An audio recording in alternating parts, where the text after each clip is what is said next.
আসসালামু আলাইকুম, স্বাগতম জানাচ্ছি বিবিসি নিউজ আন্তর্জাতিক সংবাদে। শুরুতেই সংবাদ শিরোনাম, এরপর বিস্তারিত। ইরানের কাছে থাকা সব ইউরেনিয়াম পাবে যুক্তরাষ্ট্র, দাবি ট্রাম্পের।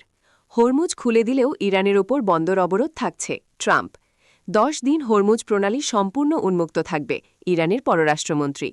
ইরান ও যুক্তরাষ্ট্রকে শান্তি আলোচনায় বসানোর নেপথ্যে কে, জানা গেল। দর্শক, এতক্ষণ শুনছিলেন সংবাদ শিরোনাম। এখন বিস্তারিত। আপনি যদি ইসরায়েলের ধ্বংস চান এবং মুসলিমদের পাশে থাকেন, তাহলে ভিডিওতে লাইক করে চ্যানেলটি অবশ্যই সাবস্ক্রাইব করে দিবেন এবং আপনার মূল্যবান মতামত অবশ্যই কমেন্টে লিখে জানিয়ে দিবেন। এখন বিস্তারিত। ইরানের কাছে থাকা সব ইউরেনিয়াম পাবে যুক্তরাষ্ট্র, দাবি ট্রাম্পের। ইরানের পারমাণবিক কর্মসূচি নিয়ে এক বিস্ফোরক ঘোষণা দিয়েছেন মার্কিন প্রেসিডেন্ট ডোনাল্ড ট্রাম্প।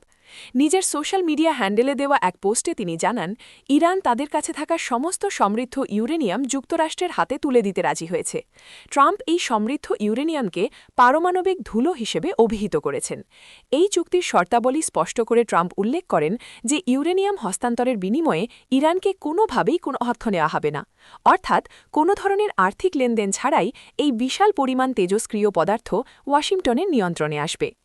এছাড়া তিনি আরও জানিয়েছেন, ইরানের সঙ্গে এই সমঝোতাটি সম্পূর্ণ স্বতন্ত্র একটি বিষয়। লেবাননের যুদ্ধবিরতি বা সেখানকার সাম্প্রতিক পরিস্থিতির সঙ্গে এই চুক্তির কোনো সম্পর্ক নেই এবং এটি কোনো শর্তের উপর নির্ভর করছে না।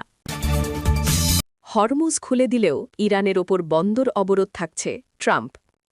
ইরানের সঙ্গে একটি স্থায়ী শান্তি চুক্তি স্বাক্ষরিত না হওয়া পর্যন্ত দেশটির ওপর বন্দর অবরোধ বহাল রাখার ঘোষণা দিয়েছেন মার্কিন president Donald Trump. White house থেকে দেওয়া এক বিবৃতিতে তিনি জানান, বর্তমানে হরমুজ প্রণালী বাণিজ্যিক কার্যক্রমের জন্য পুরোপুরি উন্মুক্ত এবং প্রস্তুত থাকলেও ইরানের ক্ষেত্রে মার্কিন বন্দর অবরোধের কোনো পরিবর্তন হবে না। প্রেসিডেন্ট ট্রাম্প পরিষ্কার করে বলেন, ইরানের সঙ্গে চূড়ান্ত লেনদেন বা সমঝোতা শতভাগ সম্পন্ন না হওয়া পর্যন্ত এই বন্দর অবরোধ পূর্ণ শক্তিতে কার্যকর থাকবে। 10 দিন হরমুজ প্রণালী সম্পূর্ণ উন্মুক্ত থাকবে, ইরানের পররাষ্ট্রমন্ত্রী। ইরানের পররাষ্ট্রমন্ত্রী আব্বাস আরাগাচি এক ঘোষণায় জানিয়েছেন, লেবাননে চলমান 10 দিনের যুদ্ধবিরতি চলাকালীন হরমুজ প্রণালী দিয়ে সব ধরনের বাণিজ্যিক জাহাজ চলাচলের পথ সম্পূর্ণ উন্মুক্ত থাকবে। আন্তর্জাতিক বাণিজ্যের জন্য অত্যন্ত গুরুত্বপূর্ণ এই জলপথটি দিয়ে পণ্যবাহী জাহাজগুলো এখন কোনো বাধা ছাড়াই যাতায়াত করতে পারবে।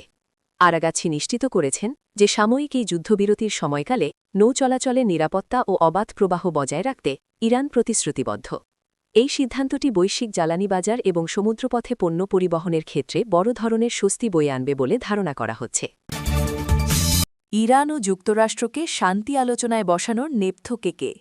জানা গেল, ইরান ও যুক্তরাষ্ট্রের মধ্যে চলমান ভয়াবহ যুদ্ধে এক অভাবনীয় কূটনৈতিক মধ্যস্থতাকারী হিসেবে আবির্ভূত হয়েছে পাকিস্তান। আর এই শান্তি প্রক্রিয়ার নেপথ্যের মূল কারিগর হিসেবে দেখা হচ্ছে পাকিস্তানের সেনাপ্রধান ফিল্ড মার্শাল আসিম মুনিরকে। ব্রিটিশ সংবাদমাধ্যম গার্ডিয়ানের এক প্রতিবেদনে এই চমকপ্রদ তথ্য উঠে এসেছে।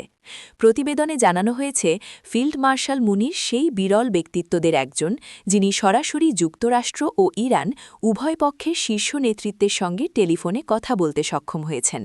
একজন বিশ্বস্ত মধ্যস্থতাকারী হিসেবে তিনি দুই চিরশত্রু দেশের মধ্যে গুরুত্বপূর্ণ বার্তা আদান প্রদান করছেন। সংশ্লিষ্ট মহলের মতে, এই আলোচনার পুরো প্রক্রিয়াটি ইসলামাবাদের সংসদ ভবন থেকে নয়, বরং রাওয়ালপিন্ডির সেনা সদর দপ্তর থেকে নিয়ন্ত্রিত হচ্ছে।